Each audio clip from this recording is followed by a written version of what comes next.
বাংলাদেশে চলমান নাগরিক অস্থিরতা, অপরাধ ও সন্ত্রাসবাদের ঝুঁকির কারণে ভ্রমণের পরিকল্পনা পুনর্বিবেচনার পরামর্শ দিয়েছে মার্কিন স্টেট ডিপার্টমেন্ট। যুক্তরাষ্ট্র নিজের দেশের নাগরিকদের বাংলাদেশে ভ্রমণের ক্ষেত্রে লেভেল 3 বা ত্রিস্তরীয় সতর্কবার্তা জারি করেছে।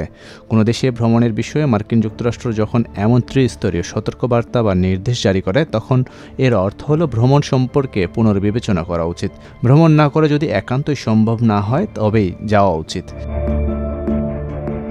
এছাড়া বাংলাদেশের চট্টগ্রাম পার্বত্য অঞ্চলের ক্ষেত্রে লেভেল 4 বা একটি চতুর্স্তরীয় সতর্কবার্তা জারি করেছে, যার অর্থ হলো সেখানে মার্কিন নাগরিকদের ভ্রমণ সম্পূর্ণ নিষিদ্ধ। কিছু এলাকায় ঝুঁকি আরও বেশি। মার্কিন যুক্তরাষ্ট্রের এ ধরনের সতর্কবার্তা জারি করে পররাষ্ট্র দপ্তরের কনসুলার অ্যাফেয়ার্স ব্যুরো 19 এপ্রিল জারি করা সবশেষ সতর্কবার্তায় বলা হয়েছে, 2024 সালে অন্তর্বর্তী সরকার গঠনের পর থেকে নাগরিক অস্থিরতা ও সংঘর্ষ উল্লেখযোগ্যভাবে কমেছে, কিন্তু দেশের বিভিন্ন স্থানে মাঝে মধ্যে বিক্ষোভ ও সংঘর্ষের সম্ভাবনাও তৈরি হয়েছে। পরিস্থিতি যে কোনো সময় পরিবর্তিত হতে পারে, তাই মার্কিন নাগরিকদের শান্তিপূর্ণ জমায়েত থেকেও দূরে থাকা উচিত, কারণ সামান্য বা কোনো পূর্ব সতর্কবার্তা ছাড়াই সেগুলো সহিংস হয়ে উঠতে পারে।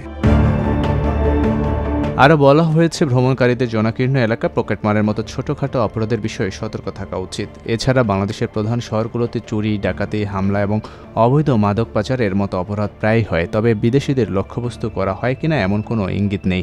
এই অপরাধগুলো পরিস্থিতি, সময় এবং অবস্থান নির্ভর। বাংলাদেশ সন্ত্রাসী সহিংসতার তালিকায় রয়েছে, যার মধ্যে সন্ত্রাসী হামলা এবং অন্যান্য কার্যকলাপ রয়েছে। ফলে বাংলাদেশে কর্মরত মার্কিন সরকারি কর্মচারীদের কূটনৈতিক এনক্লেভের বাইরে রাজধানী ঢাকা শহরেও অপ্রয়োজনীয় ভ্রমণ নিষিদ্ধ।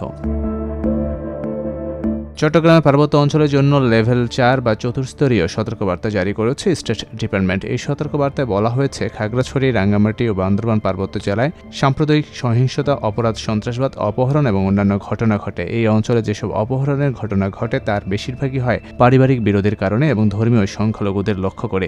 বিচ্ছিন্নতাবাদী সংগঠন এবং রাজনৈতিক সহিংসতা এই অঞ্চলে ভ্রমণকারী পর্যটকদের জন্য অতিরিক্ত ঝুঁকি তৈরি করে।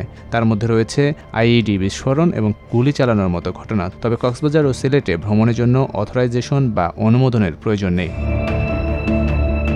ভ্রমণকারীদের উদ্দেশ্যে নির্দেশ দেওয়া হয়েছে, আপনি যদি এই এলাকাগুলোতে ভ্রমণের পরিকল্পনা করেন, তাহলে বাংলাদেশ সরকারের স্বরাষ্ট্র মন্ত্রণালয়ের জননিরাপত্তা অফিস থেকে পূর্বানুমতি নিতে হবে। বাংলাদেশে কর্মরত মার্কিন সরকারি কর্মচারীদের এই এলাকায় ভ্রমণ নিষিদ্ধ। কোনো কারণে এই এলাকায় ভ্রমণ করা যাবে না।